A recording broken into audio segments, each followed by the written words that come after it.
Addison Lee is proud to sponsor the Ancient World in London series.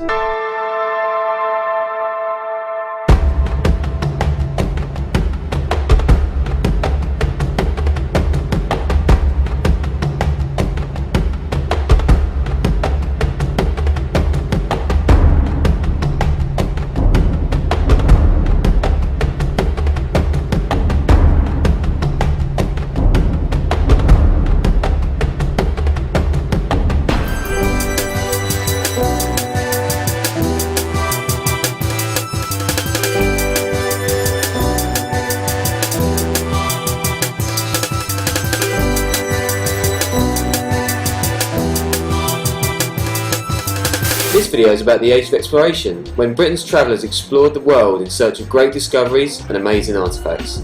Well, EES stands for Egypt Exploration Society. We have been around for almost 130 years. It's funded through subscriptions from ordinary members of the public, and what we do is send archaeological teams out to Egypt to excavate. It's all about information gathering over in Egypt and then bringing that information to the public over here.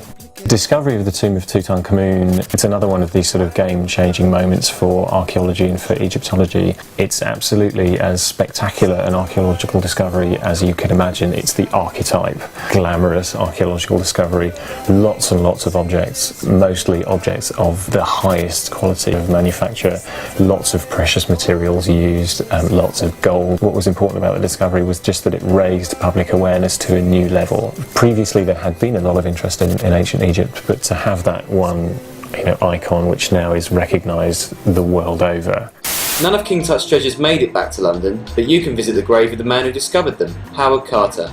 Carter comes to Egypt very, very young, as a 16-year-old, and in fact he's an archaeologist only really by accident. He was working in Egypt for the first time as an artist, as somebody who was trained to paint, and specifically to paint animals. He was brought out by an EES team to record the decoration in a series of tombs, which includes a lot of zoological details. By chance, he ends that season getting the opportunity to train with Petrie. Very shortly after that, the EES calls on him to work with Edouard Naville at the Temple of Hatshepsut at Deir el-Bahri. He's working in Egypt for a good sort of 30-ish years before he makes his greatest discovery, the tomb of Tutankhamun. Flinders Petrie rated his intelligence so much that he donated his brain to medical research. Yet due to the Second World War, his head was lost en route to London from Jerusalem, where he died. Today its whereabouts remains a mystery, though some people claim it's actually safe and sound in London. Petrie was an Englishman, a young guy when he's working in Egypt for the first time. He comes from a relatively ordinary background, but is self-taught in a wide variety of disciplines. And his legacy, I suppose, is in the methodology that he introduces and the rigour that he introduces. He's known as the father of archaeology for good reason. Really, up until this point, archaeology as a scientific discipline with sort of accepted standards and practices and techniques doesn't really exist. And it's only until you get somebody like Petrie, who has an enormous career during which to develop his techniques and to sort of show the world that this is what works. Petrie realised that by excavating the settlement, there would be a lot to be gained about this sort of daily life, how people actually lived, houses, what they kept in their houses, what they were doing. It's a huge contribution that he made to archaeology generally and archaeology in Egypt, Egyptology in particular. He really changes the game.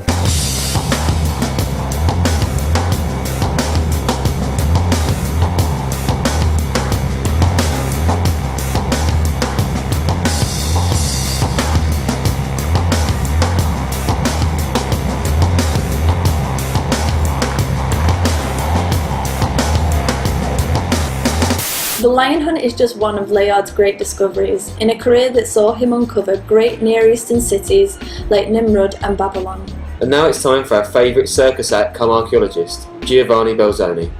Belzoni comes to ancient Egyptian monuments from a circus background. He's a strong man. He works for SALT, who's the British consul in Egypt, the British representative out there, and he has permission to assemble a collection of Egyptian antiquities on SALT's behalf. Belzoni, being a strong man, all-round sort of fixer, is perfectly placed to arrange for very large objects and what we would think of as sort of very prestigious, very important objects to be moved from where they were found. Belzoni is responsible for the removal of the colossal bust of Ramesses II, which is now in the sculpture gallery in the British Museum. He discovered several tombs in the Valley of the Kings, most importantly the tomb of Seti I, which is where he finds the sarcophagus of Seti I, which is now just around the corner in the John Soane Museum. So he plays a major part in bringing ancient Egypt and physically bringing monuments to the West. Many more explorers contributed to the Age of Exploration, including Leonard Woolley, Arthur Evans, and Charles Newton. To learn more about these and others, visit heritagekey.com. Thank